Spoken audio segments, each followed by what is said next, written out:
Shalom saudara, senang bisa kembali berjumpa dalam ibadah online GBI Putra. Hari ini kita akan mengadakan perjamuan kudus. Mari pastikan saudara telah menyiapkan roti dan anggur. Di masa pandemi ini, selain menjaga imun tubuh, mari sebagai orang tua juga menjaga iman anak-anak kita. Ajak anak-anak untuk beribadah online sesuai usia mereka. Di Anchor Kids, ibadah online khusus anak pada pukul 10.15, atau Anchor Teens bagi remaja pukul 11, topik khotbah telah dipilih yang terbaik oleh para pembicara. Disampaikan dengan menarik sesuai tahapan usia, sehingga relevan dan dapat diaplikasikan dalam kehidupan sehari-hari. Serta Anchor Youth bagi pemuda pukul 14.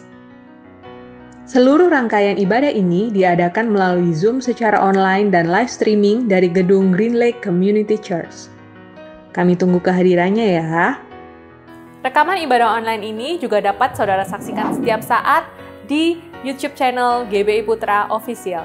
Saudara juga dapat mengikuti ibadah doa setiap hari Selasa dan Jumat pukul 20 bersama gembala kita di Instagram @sukirnotarjadi.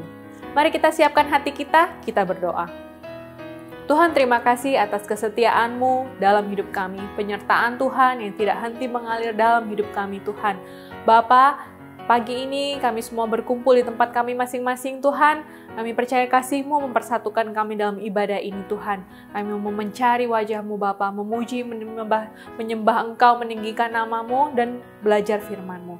Tuhan mengurapi setiap para pelayan, juga tim multimedia yang menyiapkan ibadah online ini, juga hamba-Mu yang akan menyampaikan kebenaran firman-Mu Tuhan. Kami siapkan hati kami untuk dibentuk Tuhan, untuk diubahkan, untuk disembuhkan. Kami percaya akan kuasa ibadah. Kami tolak patahkan segala kuasa si jahat dalam nama Tuhan Yesus yang mencoba mengganggu ibadah ini dalam nama Tuhan Yesus. Biar kami semua Tuhan boleh menikmati hadirat-Mu, kami boleh menjadi serupa dengan Engkau semakin hari semakin sempurna seperti Engkau Tuhan. Terima kasih Bapa, kami siap beribadah di dalam nama Tuhan Yesus. Haleluya, amin. Selamat hari Minggu, selamat beribadah, Tuhan Yesus memberkati. Haleluya, shalom jemaat GBI Putra yang diberkati Tuhan. Kita bersyukur kembali kita masuk di bulan yang baru, bulan September, bulan berkatnya Tuhan buat kita. Yang percaya katakan amin. Bulan yang luar biasa. Yang percaya katakan amin. Kita bangkit berdiri sama-sama jemaat Tuhan. Kita berikan sorak-sorai tepuk tangan bagi Allah yang dahsyat. Amin. Siapkan hatimu. Kita akan menyembah Tuhan. Kita akan masyurkan Tuhan. Percayalah sesuatu yang dahsyat terjadi.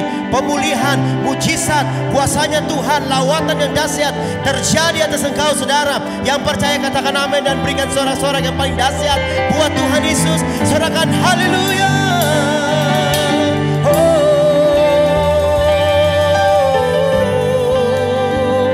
Siapkan hatimu, sembah Dia.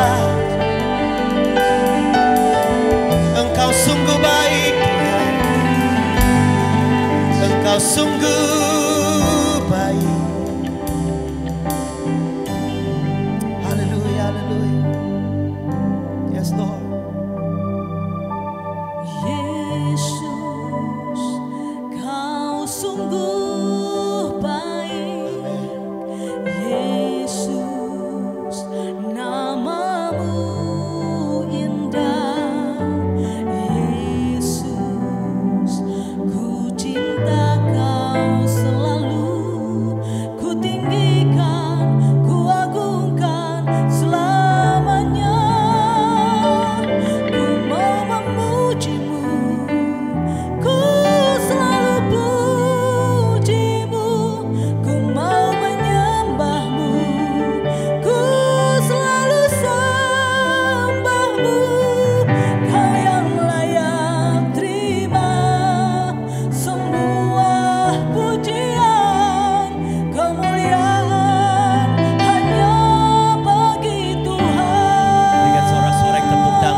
Pujilah namamu Yesus Tuhan. Kami pandang kemuliaan-Mu Tuhan. Kami angkat tangan kami Tuhan.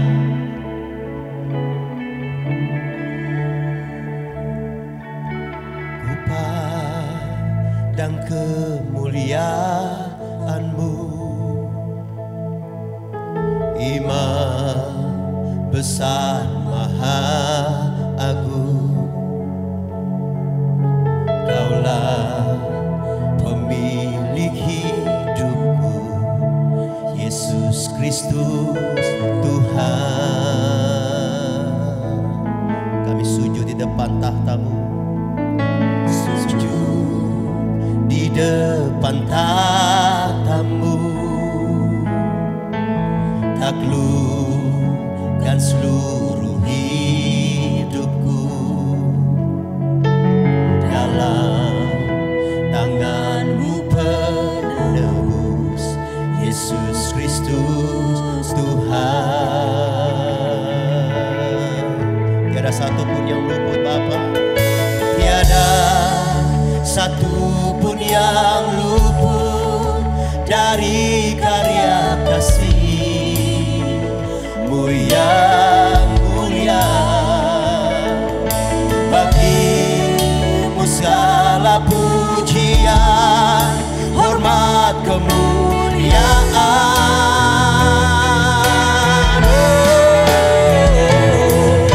Engkau Tuhan tinggikan, yang bangkit dan menang, Yesus Kristus Tuhan. Raja mulia dan luhur, berkorban bagiku, maka jiwaku, maka jiwaku, maka jiwaku memuja, menyembah Sang Raja, Yesus Kristus Tuhan. Kekal, kekal, sempurna kuasa-Mu, agunglah karya-Mu. Oh, Engkau Tuhan, Engkau Tuhan kutinggikan, yang bangkit dan menang, Yesus Kristus Tuhan. Raja mulia dan luhur, berkorban bagiku, maka jiwaku, maka jiwaku, maka jiwaku memuja, menyembah Sang Raja, Yesus Kristus Tuhan. Engkau sempurna kuasa-Mu, agunglah karya-Mu. Yesus Kristus Tuhan. Oh, Yesus Kristus Tuhan, Yesus Kristus Tuhan. Oh, Yesus Kristus Tuhan. Oh, Yesus Kristus Tuhan. Berikan sorak-sorai bagi Allah yang dahsyat. Haleluya. Kemuliaan, kemasyuran, kehebatan, kedahsyatan hanya bagi-Mu Tuhan Yesus, Allah kami yang dahsyat, Allah kami yang besar, yang layak ditinggikan, diagungkan, dimasyurkan, kekal sampai selama-lamanya. Kami perkatakan yang sakit disembuhkan, yang lemah dikuatkan, yang terikat dilepaskan, susah kecewa dihibur, bahkan yang putus asa pasti ada jalan keluar di dalam nama Yesus. Yang bangga punya Tuhan Yesus, katakan sama-sama amin. Tepuk tangan buat Allah yang luar biasa saudara. Kita bangkit berdiri sekali lagi di hadapan Tuhan sama-sama. Kita masyurkan Allah yang besar, Raja di atas segala raja, Tuhan di atas segala Tuhan, sebab Dia ajaib. Semua tepuk tangan sama-sama, come on. Haleluya. Hey, yeah, yeah, yeah. Oh, oh, oh, oh. Mari jemaat GBI Putra diberkati Tuhan. Tepuk tangan bagi Raja yang hebat.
dalam hadirat Tuhan. Bapak Ibu di rumah, siapkan persembahanmu dengan penuh sukacita. Kita akan memberi, kita akan menabur dengan penuh sukacita. Haleluya. Nanti di layar TV, layar handphone Bapak Ibu ada QR code. Beri dengan penuh sukacita, nama Tuhan dipermuliakan. Kita satu dalam doa. Segala kemuliaan, hormat, pujian, kedahsyatan, kehebatan, kebesaran hanya buat Engkau Tuhan Yesus, sumber segala berkat kami. Untuk itulah kami dengan penuh sukacita akan menabur. Berkati tangan-tangan umat-Mu, usaha, bisnis, pekerjaan apapun, Tuhan berkati. Di dalam nama Yesus yang siap memberi dengan penuh sukacita, sama-sama katakan amin. Selamat memberi saudara. Haleluya. Haleluya, haleluya. Terima kasih Tuhan. Kami bangga punya Allah yang setia. Oh Bapa yang mulia, oh pulihkan kami Tuhan. Dengan apa kami bangga selain kami menyembah. Haleluya. Kau Allah yang setia, Amin. Bapa yang mulia, kasih-Mu besar Tuhan, Kau pulihkan hidupku. Harapan kami, Kaulah harapanku, hidupku dalam-Mu. Terima kasih Tuhan, Kau selamatkan hidupku. mari sama-sama katakan, dengan apa ku balas? Dengan apa kan ku balas Yes, Lord. segala kebaikan-Mu? Segenap hatiku Amin.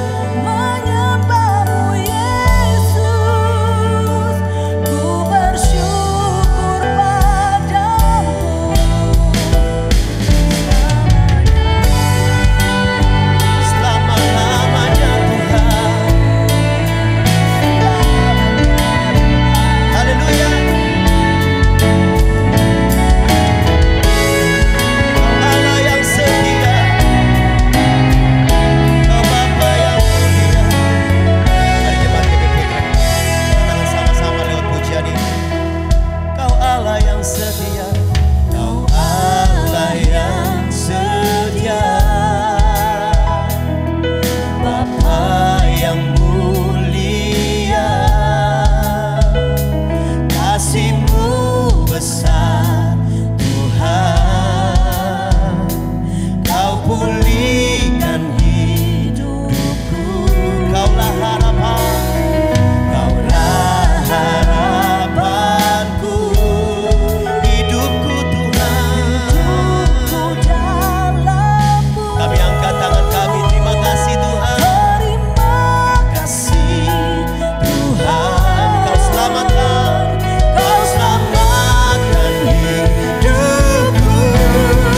Dengan apa kan ku balas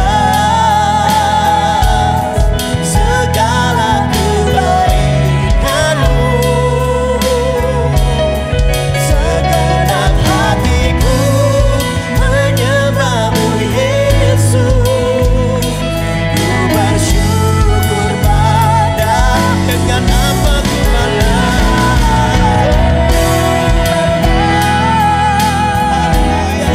Segala kebaikan-Mu, segenap hatiku menyembah-Mu Yesus, ku bersyukur pada. Angkat tanganmu, katakan, dengan apa kan ku balas segala kebaikan-Mu? Segenap hatiku menyembah-Mu Yesus, ku bersyukur pada. Sekali lagi, dengan apa kami balas? Dengan apa akan ku balas? Dari mesbah ini kami angkat tangan kami. Kami bersyukur buat segala kebaikan-Mu, penyertaan-Mu Tuhan. Terima kasih. Segenap hatiku Menyembah-Mu Yesus. Ku bersyukur Pak. Dengan apa kami balas?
Saudara sekalian semuanya, shalom dan selamat beribadah dalam ibadah online kita di GB Putra pada hari Minggu ini.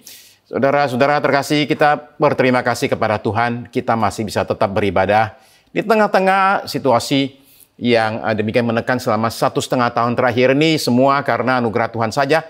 Tapi lebih daripada itu, saudara sekalian, saya percaya bahwa kuasa Tuhan itu tidak bisa dibatasi. Jadi sementara kita semua saat ini ada di rumah masing-masing, sebagian mungkin ada di jalan, lagi ada dimanapun juga, mari kita terima dengan iman, percaya bahwa kuasa Tuhan itu tetap bekerja, sekalipun kita ini dibatasi oleh jarak dan ruang.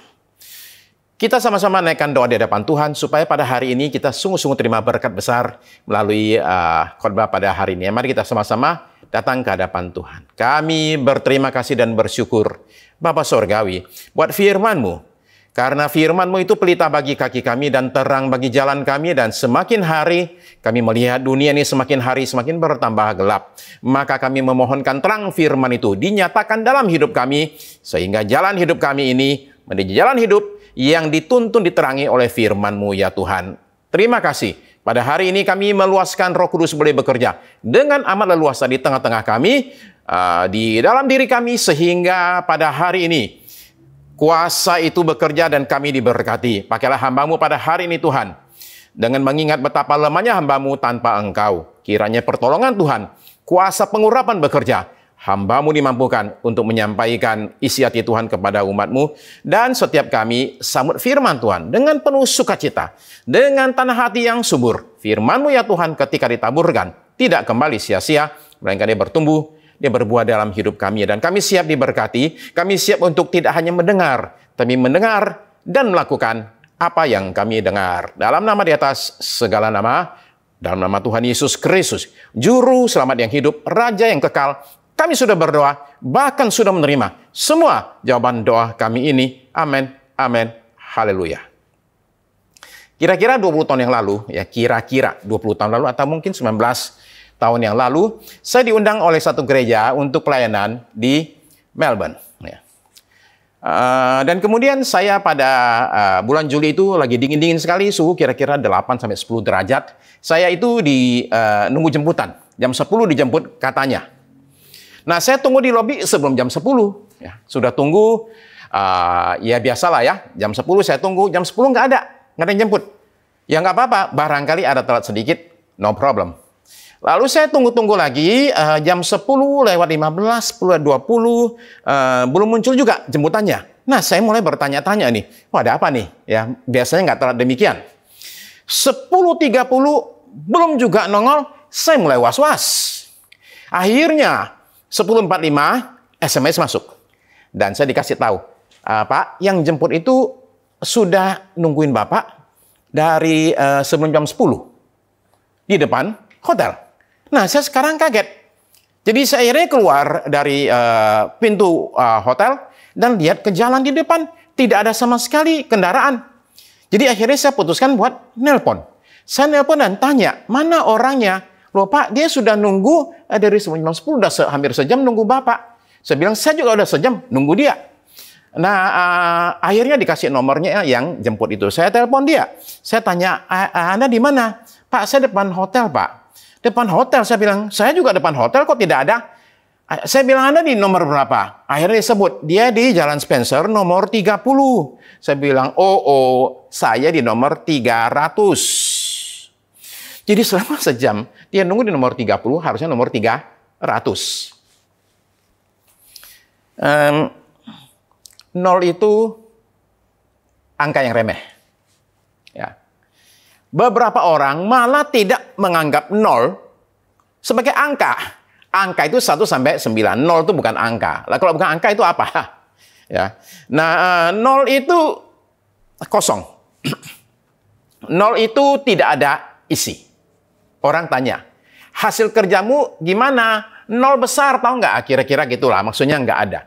Jadi 0 itu sesuatu yang dianggap remeh, dianggap sebagai tidak ada, ketiadaan, nothingness, zero. Tapi akhirnya kita menyadari bahwa sebenarnya angka 0 itu ternyata bisa sangat menentukan. Antara rumah nomor 30 dengan 300 kan bedanya itu jauh banget, berapa ratus rumah. Ya, 1 0 hilang saja ternyata bisa bikin repot. Yaitu sasaran meleset, tujuan tidak tercapai, proyek tertunda, pelayanan terganggu. Ya. Kalau ada yang anggap 0 itu nggak penting, saya mau bikin satu eksperimen nih. Yaitu kalau saudara-saudara umpama gajinya diambil 1 0-nya, kita buang 0-nya 1, mau nggak? Oke, gajinya semula 10 juta, kita buang 0 1 lah, 0 kan remeh, 0 kan nggak ada apa-apanya, kita buang 0 1, 10 juta jadi 1 juta, mau nggak?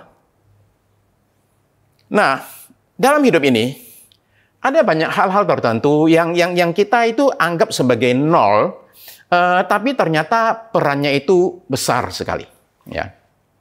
Kalau saudara suka sepak bola Inggris, pasti kenal klub yang namanya Leicester City. Leicester City ini selama 10 tahun itu klub yang dianggap sebagai klub guram istilah kita ya. Kenapa? Mainnya cuma di divisi 1 dan 2. Enggak, selama 10 tahun tidak pernah masuk divisi utama. Lalu kemudian pada tahun 2015 akhirnya masuk divisi utama, lumayan nomor 14 ya. Dari atas itu nomor 14, oke. Nah, kemudian mereka ganti pelatih. Mereka panggil satu orang pelatih, namanya Claudio Ranieri. Begitu diumumkan bahwa klub kita ini sekarang punya pelatih baru, Claudio Ranieri, wah malah jadi bahan ini olok-olok. Kenapa? Ranieri itu adalah pelatih gagal. Baru dipecat sama timnas Yunani. Baru kerja 4 bulan udah dipecat. Itu orang masa dipilih jadi pelatih, apa nggak ada yang lain? Nah, jadi demikianlah pemainnya diolok-olok, pelatihnya juga diolok-olok. Tapi yang luar biasa apa, saudara-saudara sekalian, bahwa Ranieri itu membuat suatu kejutan besar. Sebab pada waktu itu taruhan di Inggris tuh bola itu jadi taruhan. Kalau Indonesia kan nggak pernah, ya kan? Nah, jadi di sana itu taruhan. Taruhan untuk Leicester City juara Inggris adalah 1 banding 5.000.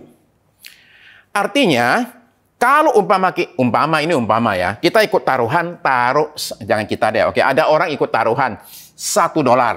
Kalau Leicester City jadi juara Inggris, dia akan dapat $5.000. 1 dibayar 5.000, bayangkan. Dengan kata lain, menurut para mereka yang petaruh itu, kemungkinan besar atau kemungkinan Leicester City ini jadi juara Inggris adalah 5.000 tahun main. 5.000 tahun main baru jadi juara. Kira-kira parahnya sedemikianlah. Tapi Ranieri kemudian membuat kejutan besar sekali. Karena dia membawa Leicester City menjadi juara Inggris mengalahkan, sebut aja, Manchester United, Manchester City, Chelsea, Tottenham Hotspur. Semua klub-klub gede semua lewat. Ya. Leicester City jadi juara. Nah, saya mau saudara sekalian mencoba kita melihat bahwa Leicester City ini adalah kisah tentang underdog. Ya.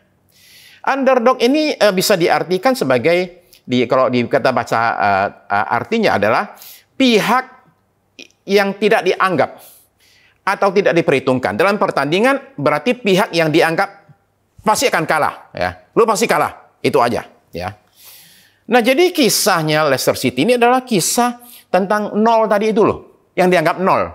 Underdog terbesar dalam sejarah olahraga. Saya kutip pelatihnya berkata demikian. Claudio Ranieri dikutip berkata begini.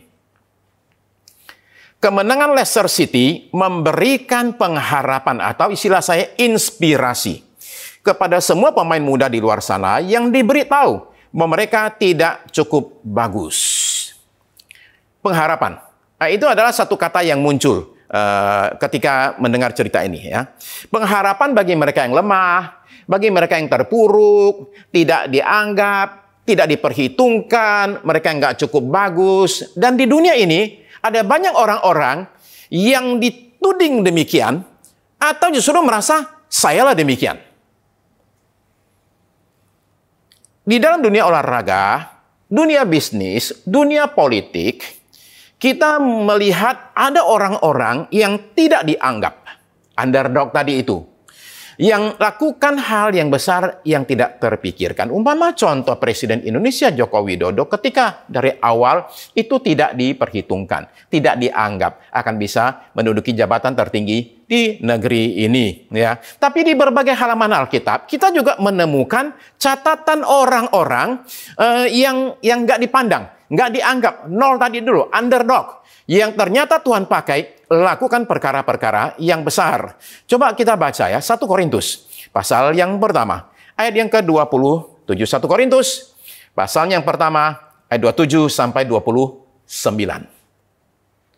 Tetapi apa yang bodoh bagi dunia dipilih Allah untuk memalukan orang-orang yang berhikmat, dan apa yang lemah bagi dunia dipilih Allah untuk memalukan apa yang kuat. Ayat 28. Dan apa yang tidak terpandang dan yang hina bagi dunia dipilih Allah, bahkan apa yang tidak berarti dipilih Allah untuk meniadakan apa yang berarti. 29. Supaya jangan ada seorang manusia pun yang memegahkan diri di hadapan Allah. Halaman demi halaman kitab suci memberikan contoh-contoh demikian. Mari kita ambil contoh umpama Musa.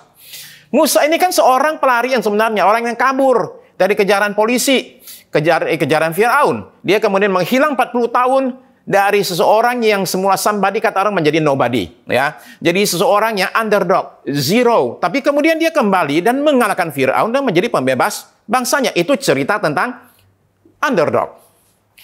Lalu kemudian Bapak Ibu mungkin tahu cerita tentang satu orang pemimpin Israel bernama Yefta. Yefta ini aslinya adalah dia seorang anak haram. Jadi bapak ibunya tidak kawin. Nah, ibunya sendiri seorang pelacur. Jadi karena itu Yefta ini diusir oleh saudara tirinya, diminta pergi, ya. Dan kemudian ketika terjadi perang, akhirnya mereka perlu seseorang yang bisa berperang. Akhirnya yang orang buangan tadi itu loh, yang si underdog tadi Yefta itu dipanggil kembali dan kemudian membawa bangsanya untuk mengalami suatu kemenangan. Itu Yefta. Kalau kita perhatikan lagi, umpama contoh di Alkitab itu ada namanya Esther. Esther itu adalah ratu luar biasa. Tapi ingat, dia adalah seseorang yang aslinya itu seorang tawanan perang. Lalu kemudian ada Yusuf di Kejadian. Yusuf ini menjadi Perdana Menteri Mesir. Tapi kan dia narapidana sebelumnya. Jadi seorang napi itu kan dianggap sudah hilang, nggak ada. Nol, zero, underdog. Tapi jadi penguasa di Mesir. Kalau kita mau lanjut lagi, ada banyak sekali. Daniel itu tawanan perang yang kemudian menjadi pemimpin di negara yang namanya Babilonia, kemudian kerajaan Persia. Banyak sekali. Daud dan Raja Daud itu semula adalah seorang underdog, zero. Dia bahkan tidak diperhitungkan oleh bapaknya sendiri. Ketika ada tamu agung datang, Nabi Samuel, yang khusus disuruh Tuhan mencari raja untuk menggantikan Raja Saul. Nah, ini catatan Alkitab ya. 1 Samuel pasal yang ke-16 ayat yang ke-10. 1 Samuel 16 ayat 10. Demikianlah Isai menyuruh ketujuh anaknya lewat di depan Samuel.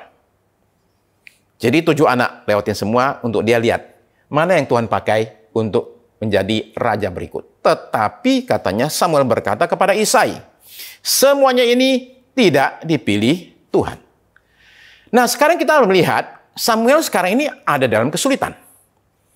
Sebab jelas dia terima instruksi, kamu ke rumah Isai, dan salah satu anaknya itu pilih jadi raja.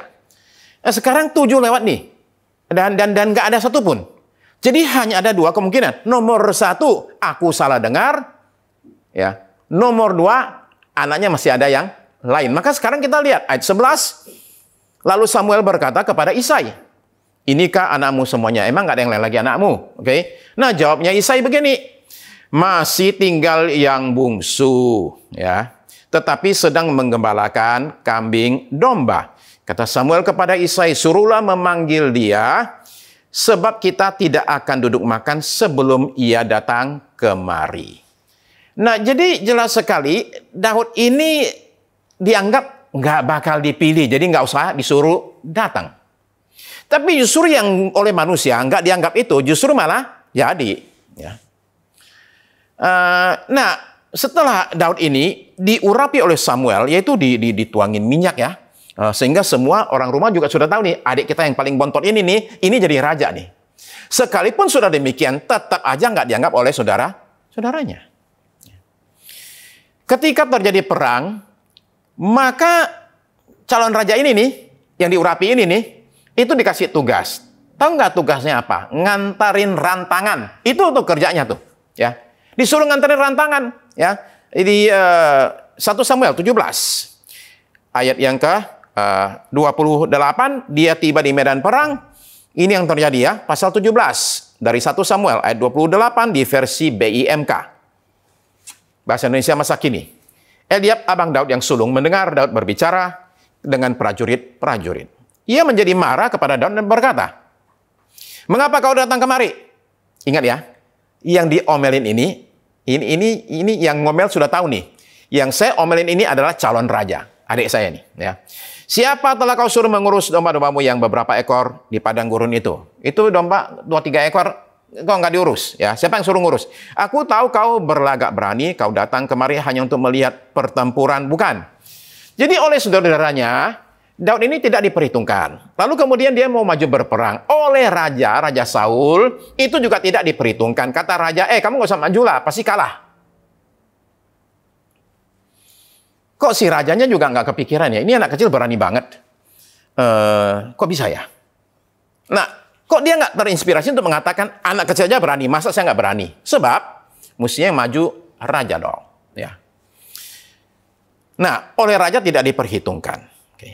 Tapi oleh musuhnya pun Goliat tidak diperhitungkan. Ya. Goliat bilang, ya katanya, ini saya dianggap anjing ke aku katanya. Oke, kata si Goliat ini. Ya. Jadi dia dianggap remeh oleh Goliat, dan kita tahu apa yang terjadi ya. Raksasa tumbang oleh ketepel anak kecil. Yang tidak dianggap oleh siapapun juga.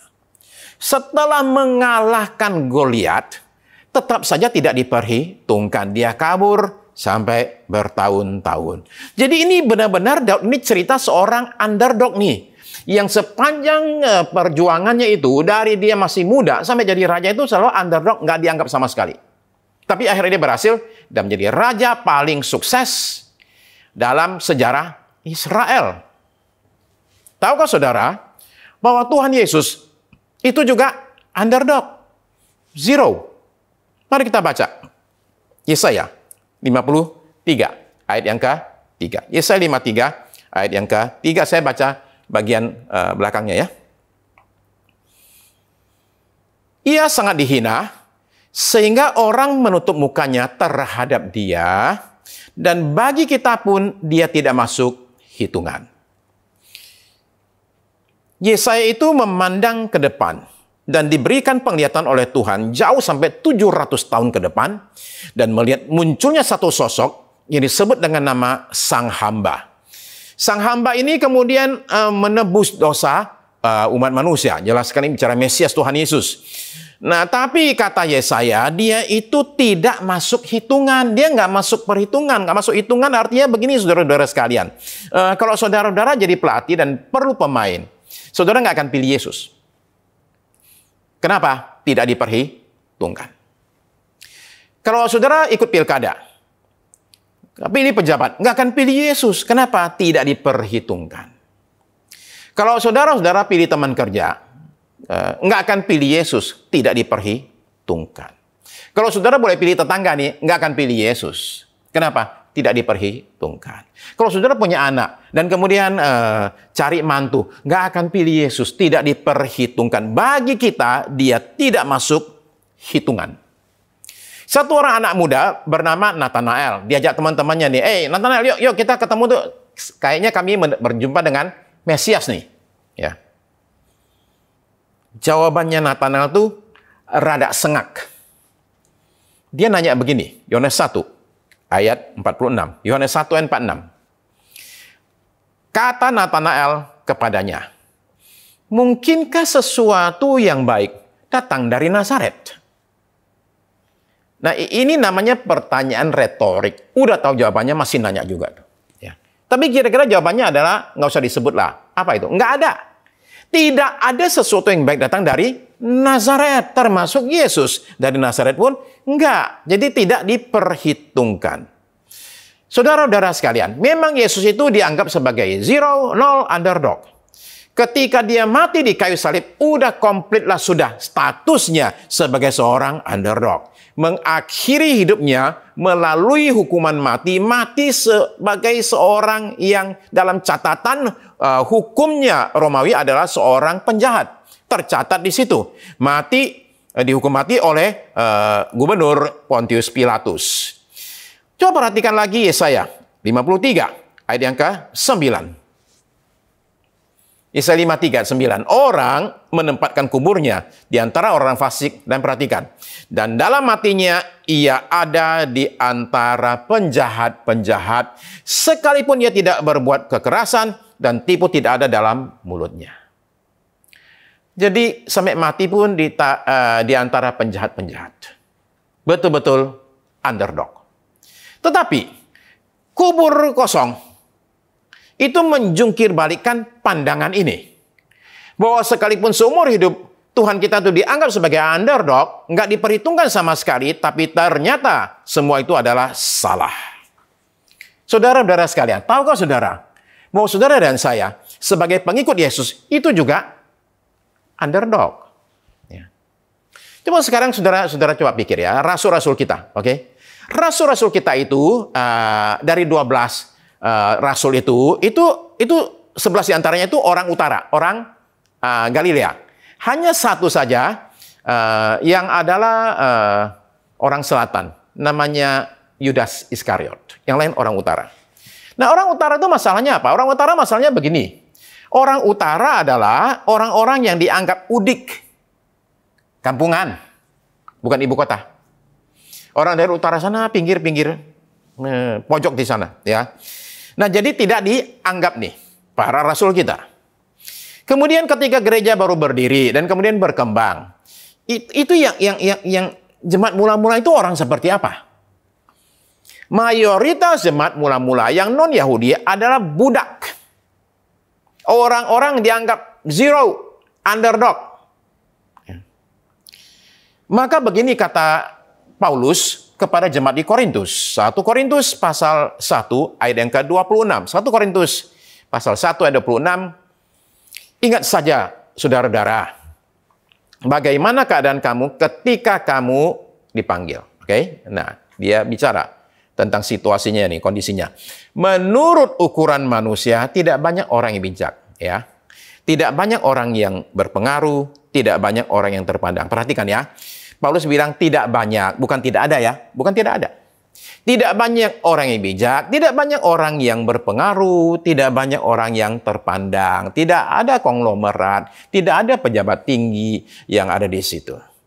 Nah, orang-orang pintar dipakai Tuhan nggak? Dipakai Tuhan. Orang-orang pintar dipakai Tuhan. Orang-orang hebat, orang-orang yang punya banyak itu dipakai Tuhan, dipakai Tuhan. Itu benar. Ya, kita punya banyak cerita kesaksian. Orang-orang hebat, orang punya pengaruh dipakai Tuhan. Iya. Tapi Tuhan tidak berhenti di situ. Kalau Tuhan hanya bisa pakai orang-orang hebat saja, orang-orang yang pintar, yang punya banyak-banyak hal gitu ya. Saya rasa Tuhan itu, istilah saya itu biasa-biasa aja. Tidak istimewa. Ya, begitu aja. Ya. Kalau Tuhan hanya bisa pakai orang-orang yang punya banyak, orang hebat, orang pintar. Tapi Tuhan kita adalah Tuhan yang maha kreatif. Tuhan yang punya kemampuan yang tak terukur. Yang bisa memakai orang hebat dan orang hina. Memakai orang pendidikan tinggi dan orang tidak sekolah. Dia bisa pakai siapa saja. Dan kalau kita perhatikan saudara-saudara sekalian, di dalam Matius pasal yang ke-9, itu ayat yang ke-36 sampai 38, kita membaca catatan begini. Ya. Melihat orang banyak itu, tergeraklah hati Yesus oleh belas kasihan kepada mereka, karena mereka lelah dan terlantar seperti domba yang tidak bergembala. 37. Maka katanya kepada murid-muridnya, tuaian memang banyak, tetapi pekerja sedikit. 38. Karena itu mintalah kepada Tuhan yang punya tuaian, supaya ia mengirimkan pekerja-pekerja untuk tuaian itu. Jadi rupanya masalah SDM itu adalah masalah SDM di kerajaan Allah itu sudah 2000 tahun lalu. Kerjanya banyak nih, tapi pekerjanya dikit.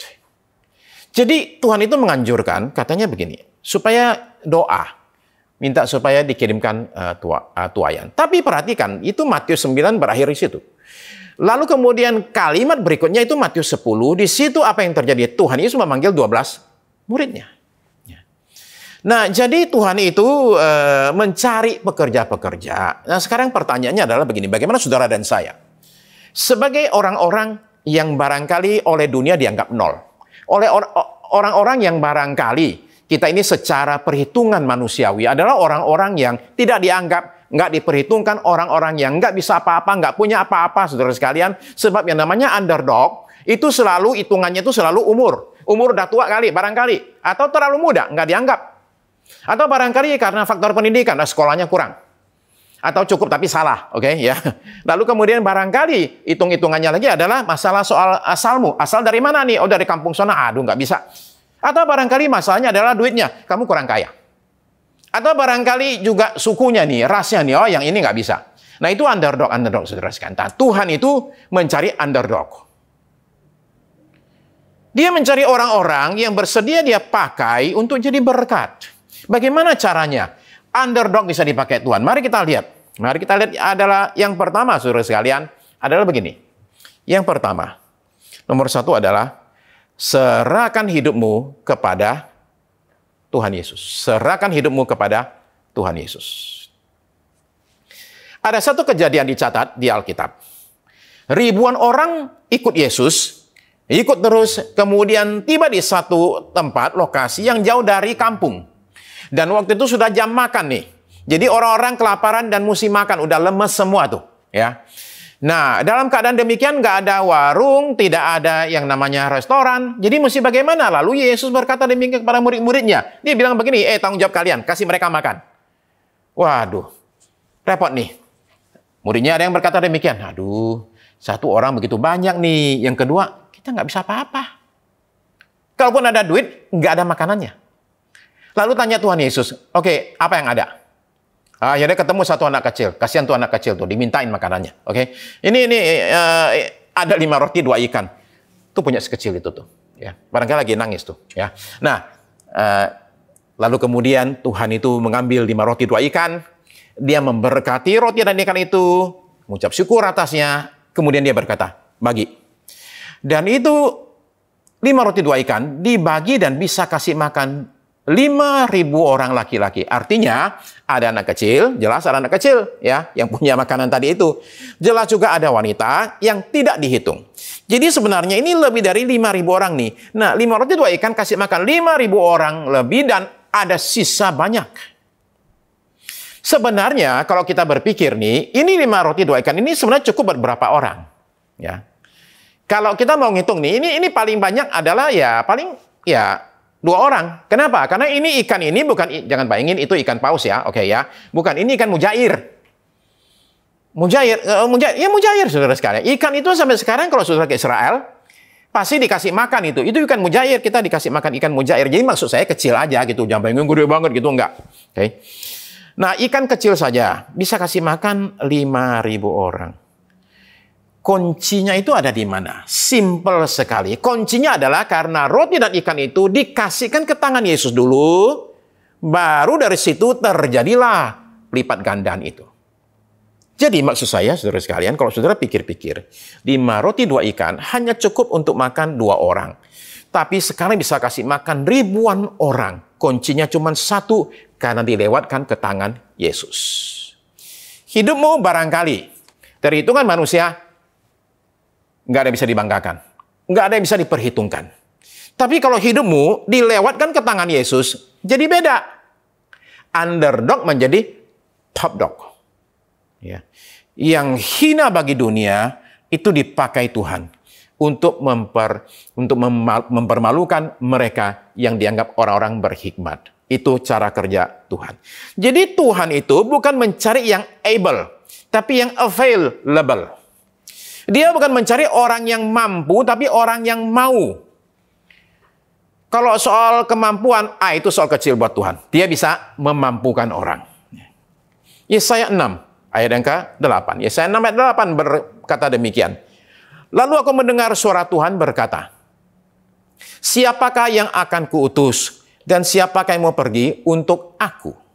Maka sautku, ini aku. Utuslah aku. Bukan, ini aku, utuslah dia. Ya. Jadi yang menjadi masalah itu bukan seseorang itu bisa atau tidak. Tapi dia mau atau tidak. Asal dia mau, setelah dia mau, kemampuan itu diberikan. Kalau seumpama ya, ini umpama saja nggak akan terjadi sih.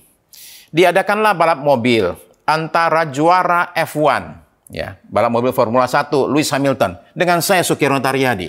Kira-kira siapa yang menang, saudara sekalian? Begini, dibuat sedemikian rupa ya, buat bantuin saya. Jadi, saya sekarang nyetirin mobil F1, Ferrari, okay? Lewis Hamilton suruh nyetir bajai. Okay? Menurut saudara-saudara, siapa yang menang? Yang menang tetap dialah, saya kalah. Kenapa? Karena mobil F1-nya saya tabrakin terus kiri kanan. Bajai jalan terus pelan-pelan, nyampe dia, menang dia. Okay? Yang penting itu bukan soal alatnya. Yang penting itu yang pakai alatnya siapa. Itu yang penting. Ya. Saya kasih contoh lagi ya. Ole Bull. Ole Bull ini seorang pemain biola. Ya. Top dunia. Konser di mana-mana. Ya. Tahun 1800-an. Suatu hari Ole Bull ini jalan-jalan di hutan nih, di Norwegia nih, di negara asalnya itu. Lagi jalan-jalan di hutan, dia nyasar. Dan nyasar nggak bisa kembali ke luar hutan. Dalam keadaan agak panik, ketakutan, dia makin jalan, makin masuk, dan melihat ada lampu. Dia ikuti lampunya, melihat ada satu gubuk. Nah, dia sampai di situ, dia kemudian panggil orangnya, keluarlah satu orang tua dari situ. Dan kata Ole Bull, saya nyasar di hutan, boleh nggak bantu saya mau kembali ke jalan besar. Nah, kata orang tua itu, aduh, udah terlalu malam nih, ya, ada bahaya juga. Gini aja, Anda stay di sini aja, besok pagi saya antar keluar. Demikianlah Ole Bull malam itu nginap di situ. Nah, malam-malam demikianlah berdua dengan orang tua itu, kemudian ini dikasih minum teh lah. Saya minum teh, orang tua ini ternyata punya biola. Biola rusak. Ambil biolanya, kemudian dia bilang sama, tanpa dia sadar, ini Ole Bull adalah pemain biola paling hebat sedunia. Ini orang tua bilang, dengerin saya main biola ya, daripada bengong, saya hibur deh. Keluar bunyi ngak-ngek-ngok, malumlah itu biola setengah rusak, yang main pun juga memang nggak bisa apa-apa. Nah, Ole Bull itu dengan sopan mendengarin, terus berkata demikian, boleh nggak saya yang main? Orang tuanya nanya, emang bisa? Pernah belajar dulu. Oke, kasihkanlah main. Kayak di setel sama Ole Bull. Setel. Kemudian dia mainkan biola setengah rusak itu. Dan kemudian di hutan itu bergemalah suara musik yang sangat amat indah sekali. Dan orang tua itu tersungkur jatuh. Dan nangis. Ole Bull berhenti main, tanya gini, kenapa, ada apa? Ada apa? Orang tuanya itu berkata demikian. Saya tidak pernah mengira sama sekali biola jelek begini, suaranya bisa begitu bagus. Saudara-saudara sekalian, bukan masalah alatnya. Tapi siapa yang pakai alat itu? Hidupmu mungkin 0. Orang bilang underdog, nggak dianggap. Tapi kalau Tuhan yang memakai saudara, saudara akan menggoncangkan dunia. Itu yang pertama. Serahkan hidupmu kepada Yesus. Tapi ada yang kedua, saudara-saudara sekalian. Yaitu bahwa kita ini perlu dipenuhkan dengan Roh Kudus yang memberikan kemampuan dan kuasa. Saya ajak saudara-saudara membaca dari Keluaran pasal yang ke-35. Ayat 30. Saya akan bacakan ya. Keluaran 35:30. Berkatalah Musa kepada orang Israel, lihatlah, Tuhan telah menunjuk Bezaleel bin Uri bin Hur dari suku Yehuda, dan telah memenuhinya dengan Roh Allah, dengan keahlian, pengertian, dan pengetahuan dalam segala macam pekerjaan. Kalau saudara baca lanjut di situ, itu bicara soal batu permata dan soal tentang kayu. Kemudian satu orang lagi, ayat 34 adalah yang namanya Aholiab bin Ahisamak dalam hal menenun. Ya. Jadi ini ada 2 orang yang katanya mendapatkan kemampuan untuk mereka itu bisa mengerjakan berbagai hal yang menyangkut pertukangan. Bezaleel ahli soal pertukangan bahan dari kayu dan logam mulia. Kemudian Aholiab ahli tenun. Tapi begini saudara itu perlu tahu aslinya itu sebenarnya mereka ini siapa? Mereka ini dalam kisah ini baru 3 bulan keluar dari Mesir. Waktu di Mesir mereka kerjanya apa? Saya kasih tahu, tukang bata. Kerja mereka itu cuma bikin batu bata. Nah, si tukang bata ini sekarang menjadi ahli tukang yang hebat. Karena apa nih? Jelas ayatnya mengatakan bahwa Allah memenuhi mereka dengan rohnya. Jadi kuncinya itu ada pada yang namanya Roh Kudus. Roh Kudus itu yang memberikan kemampuan untuk seseorang itu bisa sungguh-sungguh melakukan sesuatu yang di luar kemampuannya. Ya. Roh Kudus itu adalah kunci, saudara-saudara sekalian. Ya. Kalau saudara membaca di Alkitab, tadi saya sebut Yeftah, anak pelacur yang kemudian dipakai untuk memenangkan peperangan, itu penuh dengan Roh Kudus. Yusuf itu dari dalam penjara dibawa keluar dan kata Fir'aun, ini orang penuh dengan Roh Allah. Kemudian namanya Daniel, ketika diperkenalkan oleh ratu mengatakan kepada cucunya itu, ini orang penuh dengan Roh. Jadi demikianlah roh itu menjadi kunci kalau kita perhatikan lagi umpama contoh Tuhan Yesus. Di kisah pasal yang ke-10 ayat yang ke-37 dan 38 itu dikatakan demikian. Ayat 38 saja kita baca, yaitu tentang Yesus dari Nazaret, bagaimana Allah mengurapi dia dengan Roh Kudus dan kuat kuasa. Akibat dari itu adalah dia yang berjalan berkeliling sambil berbuat baik dan menyembuhkan semua orang yang dikuasai iblis sebab Allah menyertai dia. Jadi bolak-balik kita menemukan bahwa Roh Kudus itu adalah kunci untuk memampukan seseorang untuk melakukan hal-hal yang di luar kemampuan yang sebenarnya. Saya kasih contoh lagi ya. Pencurian Pentakosta di Jalan Azusa tahun 1906. Itu ada namanya Jenny. Ya. Jenny ini wanita kulit hitam ya. Keluarganya dulu adalah budak. Ketika sedang berdoa dan alami kepenuhan Roh Kudus, Jenny ini maju ke piano dan tanpa pernah dia itu les kursus, tanpa pernah pegang piano seumur hidup, mendadak saja di bawah pengurapan Roh Kudus, dia main piano dengan bagus sekali. Dan itu ilmu nggak hilang sampai dia meninggal. Ya, sekali lagi, nggak pernah les, nggak pernah kursus, nggak pernah diajar, nggak pernah pegang piano sebelumnya, mendadak bisa. Itu Roh Kudus. Jadi saya bisa katakan tanpa Roh Kudus kita itu cuma seperti kayak cerita dongeng ya, Pinocchio. Pinocchio itu kan cuma patung mati. Demikianlah kita tanpa Roh Kudus seperti itu. Dengan Roh Kudus kita seperti Pinocchio yang kemudian menjadi manusia. Ya. Jadi hidup. Jadi bisa berbuat banyak. Jadi karena itu saudara-saudara sekalian, mintalah kepada Tuhan Yesus untuk memenuhi kita sekalian.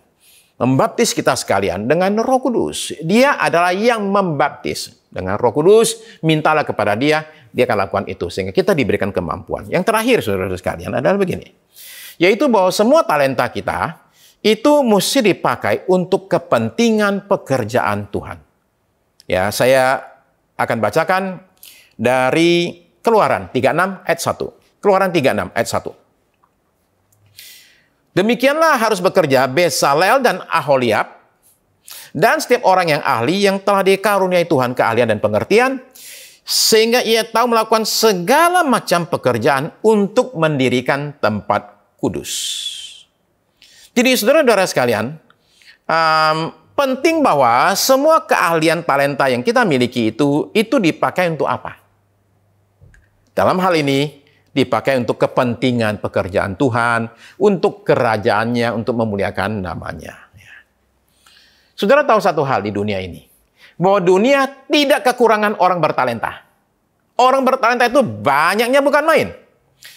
Tentu Bapak Ibu tahu ya, yang namanya contoh seperti acara ini, Britain's Got Talent, atau barangkali acara-acara America's Got Talent, Indonesia Got Talent, itu kan talent semua itu. Itu acara itu ada di 68 negara, memunculkan talenta tersembunyi, orang-orang yang tiba-tiba bisa muncul gitu ya. Nah begini, jadi talenta itu nggak kurang. Ya. Orang bertalenta itu banyak sekali. Tapi orang bertalenta yang bersedia memberikan talentanya untuk kepentingan Tuhan, itu tidak banyak. Dan kalau ada orang demikian, yang bersedia mempersembahkan hidupnya untuk kepentingan Tuhan, untuk kerajaannya, maka kita tahu satu hal, bahwa orang demikian akan dipakai Tuhan. Pendeta D.L. Moody. D.L. Moody ini dipakai Tuhan untuk kebangunan rohani di Amerika dan di Inggris. Sampai sekarang masih ada sekolah kitab Moody. Ya. Jadi Moody ini dipakai Tuhan luar biasa sekali. Cuman satu saja Moody itu. Sekolahnya kurang. Jadi kalau dia ngomong dalam bahasa Inggris, grammarnya jelek sekali. Mungkin kita-kita ada yang lebih bagus grammarnya daripada D.L. Moody. Pernah satu kali dia berdoa di muka umum, itu dimarahin sama satu tante. Kenapa? Grammarmu kurang bagus. Masa berdoa kayak gitu? Tahu nggak jawabannya apa? Saya berdoa bicara sama Tuhan, bukan sama kamu. Nah, kenapa dia dipakai Tuhan luar biasa? Coba dengerin. Suatu hari dia ketemu sama satu orang bernama Henry Farley. Pendeta di Inggris. Henry Farley itu berkata demikian. Saya bacakan kutipannya ya. Kata Henry Farley kepada D.L. Moody. Dunia masih belum melihat apa yang Allah bisa perbuat dengan seseorang yang mempersembahkan diri sepenuhnya kepada Dia. Dunia masih belum melihat apa yang Allah bisa perbuat dengan satu orang yang mempersembahkan diri sepenuhnya kepada Dia. Dan Moody berkata, I'll be that man. Saya akan jadi orang tersebut. Jadi apabila seorang itu mempersembahkan sepenuhnya dirinya kepada Tuhan dan kepada kerajaannya, maka kita akan melihat apa yang Tuhan bisa lakukan. Dan yang Tuhan bisa lakukan itu mengejutkan sekali. Bahwa orang tidak sekolahan ini akhirnya menjadi alat Tuhan membawa kegerakan rohani di banyak negara. Tahun 2017, tanggal 4 Desember, 400 pemain musik kumpul untuk membawakan satu konser yang namanya itu aneh sekali. Ya. Symphony for a Broken Orchestra. Simfoni untuk satu orkestra rusak. Orkestra rusak, saudara sekalian. Begini. Di kota Philadelphia, mereka itu mengumpulkan alat musik yang rusak. Kemudian dikasih kepada para pemusik ini, 400 orang ini. Dan mereka disuruh ikut orkestra dengan memainkan alat musik yang rusak. Rusaknya kayak apa nih? Saya tunjukkan foto-fotonya. Ya, umpama ini alat musik ini kayak biola tapi ukuran gede. Namanya apa sih? Cello kali ya, cello. Cello itu sudah nggak ada kepalanya. Ya. Nah, kemudian biola juga sama. Ya, biola kadang ada tinggal tali satu lah atau kepalanya nggak ada gitu. Nah, pertanyaan saya adalah begini, saudara sekalian. Gimana caranya seorang memainkan alat musik yang namanya biola tanpa ada kepalanya itu? Nah, para pemusik ini disuruh mikir. Kamu mikirin gimana caranya, apa yang bisa dilakukan? Sebagian biola bukan digesek, tapi diketok, tok, tok, tok, tok, seperti itu. Ya. Nah, jadi mereka itu disuruh main. Oke? Kalau mau dengar itu di YouTube ada, tapi saya coba munculkan videonya, saudara sekalian, ya. Untuk kita dengar bagaimana alat musik yang udah dibuang sebenarnya, ternyata bisa diambil lagi, dan kemudian bisa menjadi sesuatu alat dipakai menghasilkan satu musik yang indah dalam suatu konser. Coba sekarang kita dengerin ya, bagaimana mereka mainkan musiknya itu seperti apa. Coba kita dengar.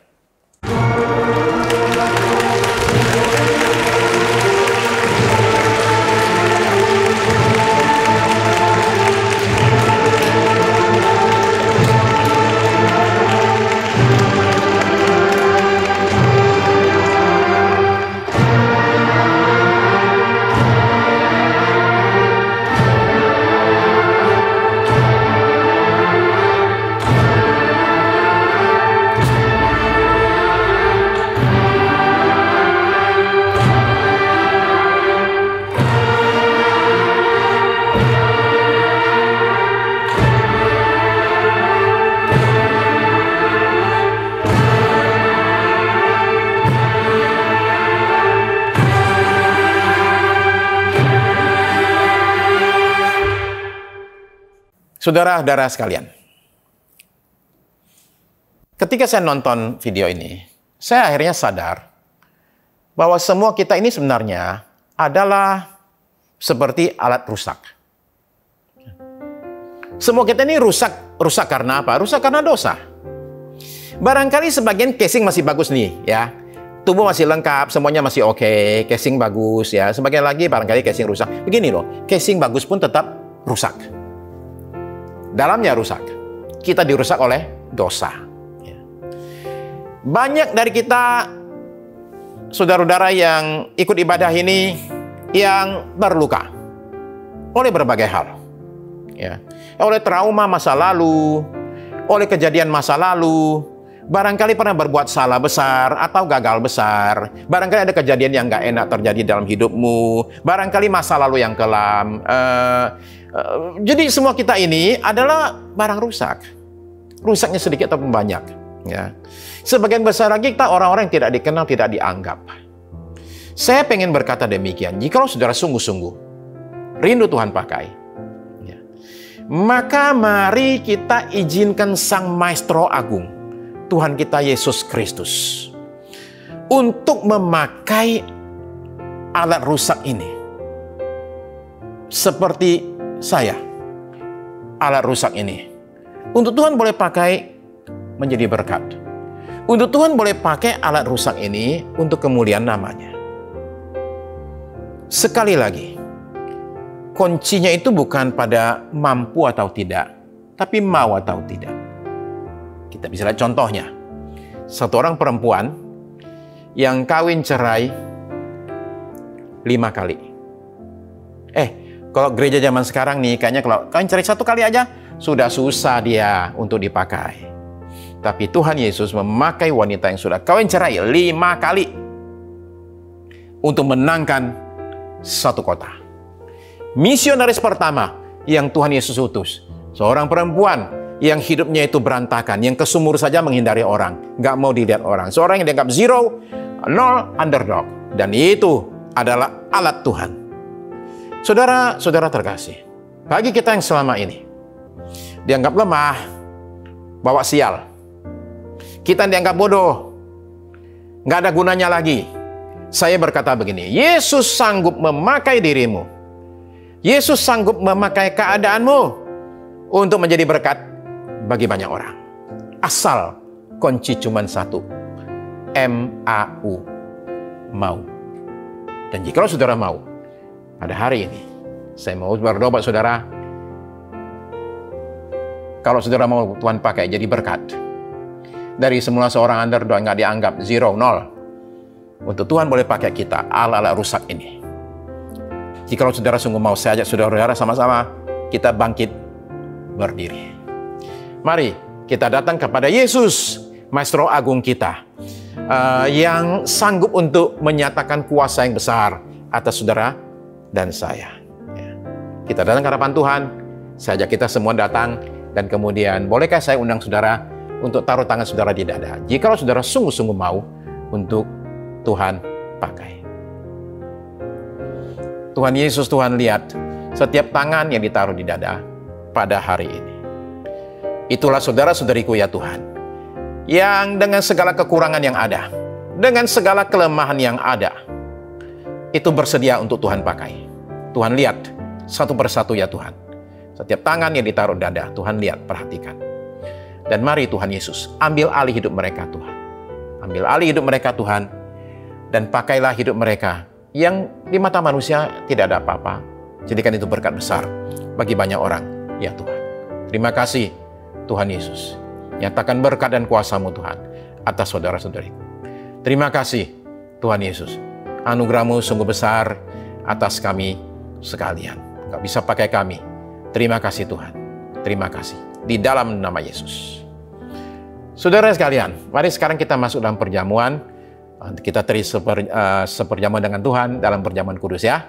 Mari kita persiapkan roti dan anggur kita untuk kita bersama semeja dengan Tuhan kita.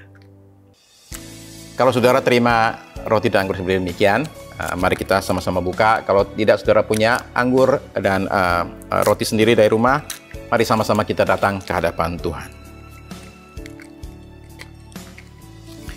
Dalam perjamuan ini saudara sekalian ada berkat-berkat besar, janji-janji tersedia buat kita sekalian. Yesus berkata demikian, "Akulah roti hidup yang telah turun dari sorga."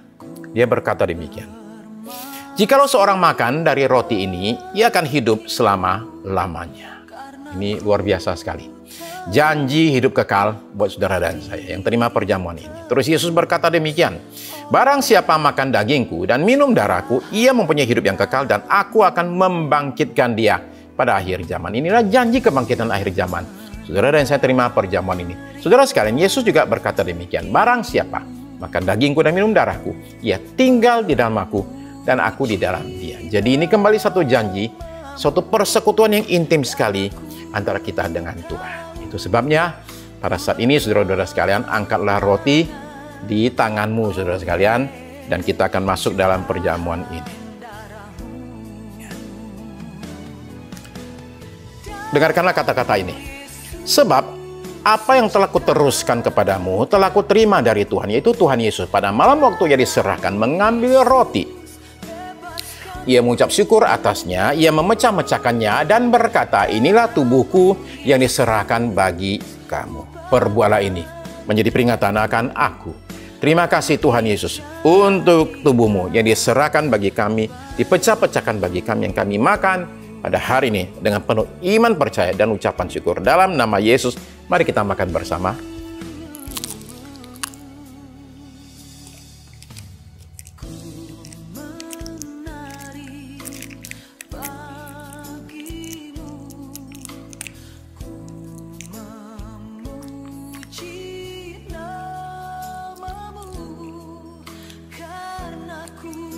Angkatlah cawan di tanganmu saudara sekalian, dengarkan kata-kata ini. Demikian juga Yesus mengambil cawan sesudah makan lalu berkata, "Cawan ini adalah perjanjian baru yang dimeteraikan oleh darahku. Perbuatlah ini setiap kali kamu meminumnya menjadi peringatan akan aku." Terima kasih Tuhan Yesus. Cawan perjanjian baru yang dimeteraikan oleh darah yang suci, darah yang tercurah di Kalvari. Kami terima dan minum dengan penuh iman, percaya, dan ucapan syukur. Dalam nama Yesus, mari kita minum bersama.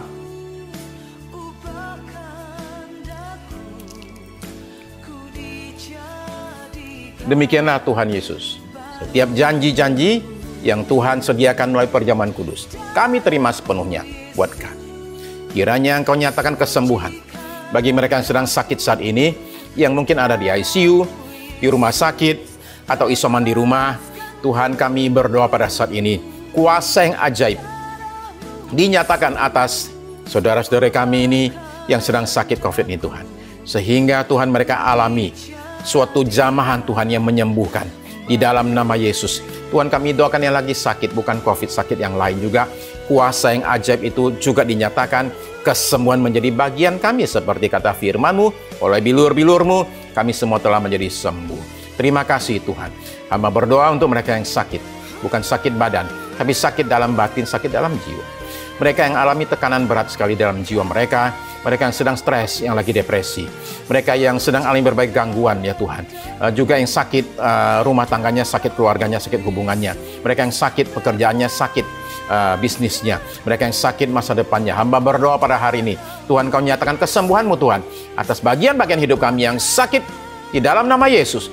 Terima kasih Tuhan, terima kasih. Biar kami terima kesembuhan ini dengan sepenuhnya. Terima kasih dalam nama Yesus. Tuhan, terima kasih. Kami mendoakan pada hari ini bangsa kami yang dalam keadaan sakit juga. Ada banyak krisis terjadi. Tuhan, kami doakan saat ini supaya Tuhan nyatakan berkat-Mu, kemurahan Tuhan atas Indonesia, sehingga pandemi ini segera berlalu ya Tuhan. Kami berdoa juga di berbagai bangsa-bangsa.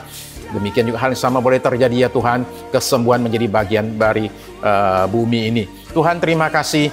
Kami memohonkan juga Tuhan menyatakan berkat-Mu atas Presiden kami Joko Widodo, supaya Tuhan boleh memberi dia kekuatan dan tuntunan membawa bangsa kami lepas dari pandemi ini. Berkatilah pemimpin bangsa kami ya Tuhan.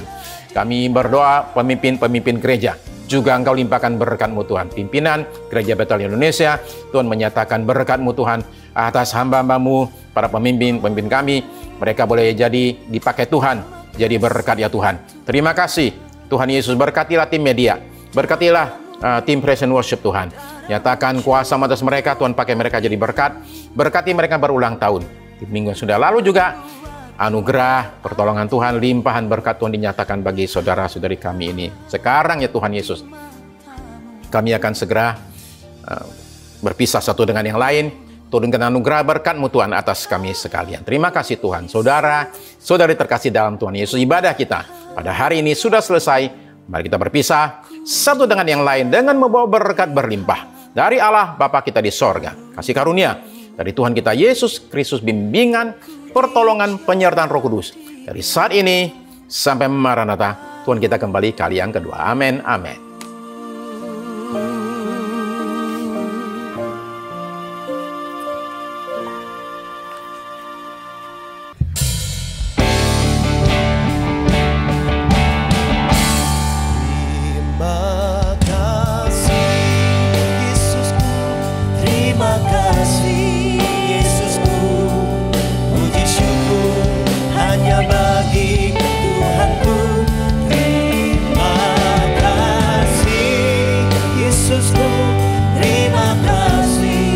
Yesusku,